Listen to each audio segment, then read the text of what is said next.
Saudara-saudara yang terkasih, hari ini kita akan memahami pesan yang disampaikan oleh Nabi Yeremia melalui firman Tuhan dalam pasal 10 ayat 1-16 dengan tema Allah yang benar hidup dan Raja kekal. Kitab Yeremia pasal 10 termasuk dalam bagian Perjanjian Lama dalam Alkitab Kristen dan merupakan bagian dari kumpulan nubuat yang disampaikan oleh Nabi Yeremia. Kitab ini memiliki pesan-pesan yang kuat tentang ketaatan, hukuman, dan harapan. Latar belakang kitab Yeremia 10 melibatkan situasi di Yerusalem pada abad ke-6 sebelum Masehi. Pada saat itu, kerajaan Yehuda atau bagian selatan kerajaan Israel mengalami krisis politik, sosial, dan rohaniah. Dan Yeremia adalah seorang nabi yang dipanggil oleh Tuhan untuk menyampaikan nubuat mengenai kehancuran Yerusalem dan pembuangan bangsa Yehuda ke Babel akibat dosa dan penyembahan berhala. Dalam kitab Yeremia pasal 10, ada penekanan kuat terhadap bahaya penyembahan berhala dan ketidakpatuhan terhadap hukum Tuhan. Yeremia menyatakan bahwa berhala-berhala yang diukir oleh manusia tidak memiliki kuasa sejati dan bahwa hanya Tuhan yang harus disembah. Pesan-pesan ini ditujukan untuk mengingatkan bangsa Yehuda agar kembali kepada Tuhan dan meninggalkan praktik-praktik berdosa. Dalam beberapa ayat, Yeremia juga menggambarkan perbandingan antara kuasa Allah yang sesungguhnya dengan ketidakberdayaan berhala-berhala manusia. Ia mengingatkan bahwa hanya Tuhan yang memiliki kekuatan untuk menciptakan dan mengatur alam semesta.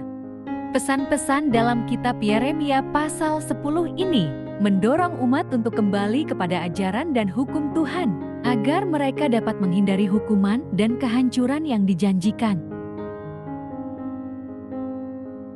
Ayat 1. Dengarlah firman yang disampaikan Tuhan kepadamu, hai kaum Israel.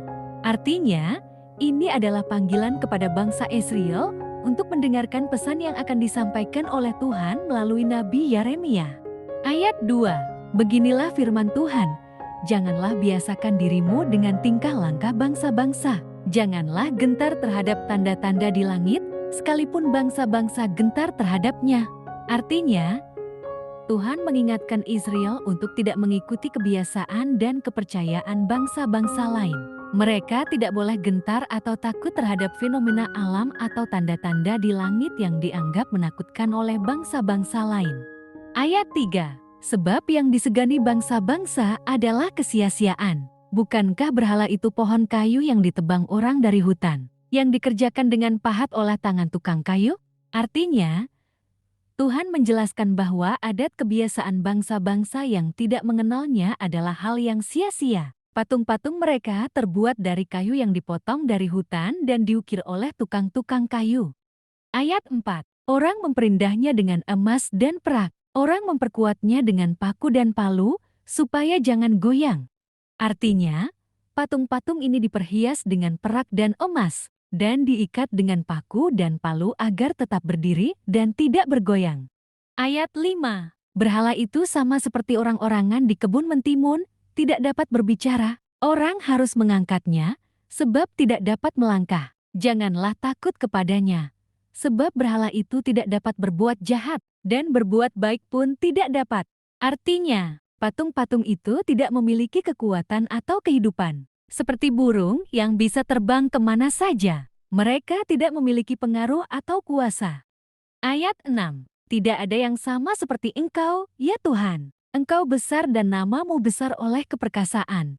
Di sini Yeremia memuji kebesaran dan kekuasaan Tuhan, menyatakan bahwa tidak ada yang setara dengannya. Hanya kepada Tuhanlah patut takut dan tunduk, karena Dia adalah Raja atas semua bangsa.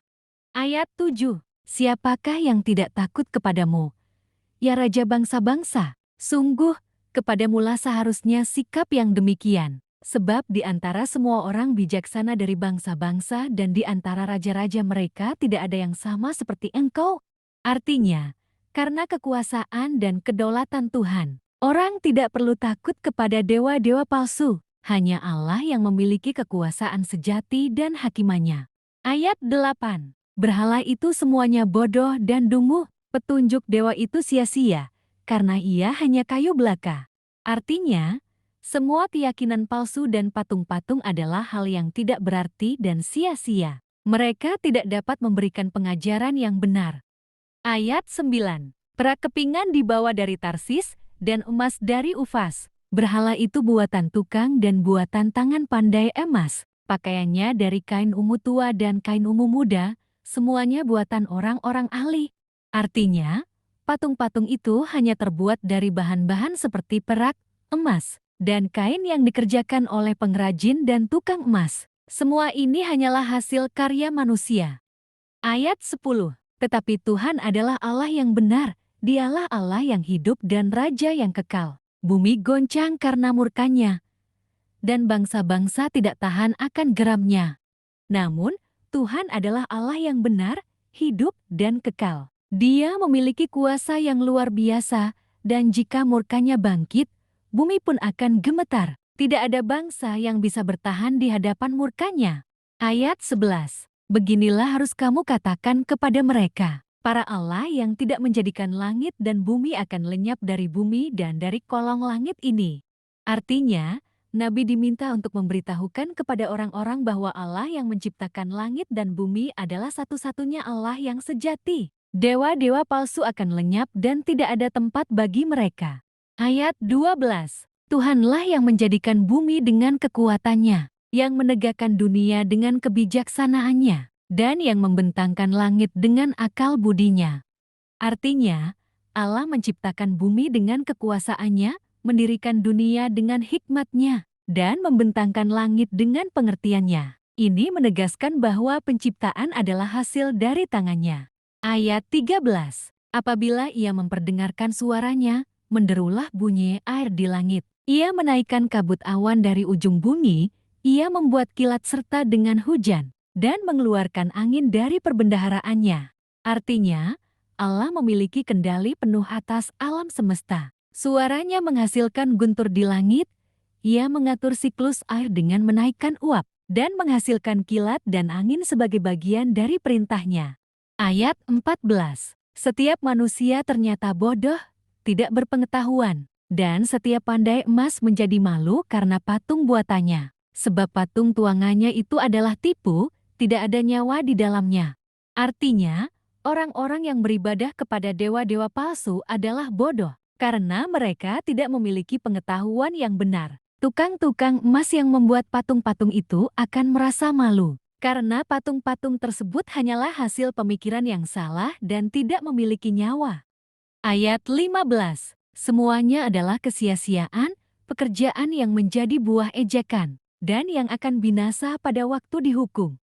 Artinya, semua upaya manusia untuk membuat dewa-dewa palsu hanyalah omong kosong belaka. Patung-patung ini tidak memiliki nilai atau keberlanjutan, dan pada akhirnya akan lenyap dan tidak berarti.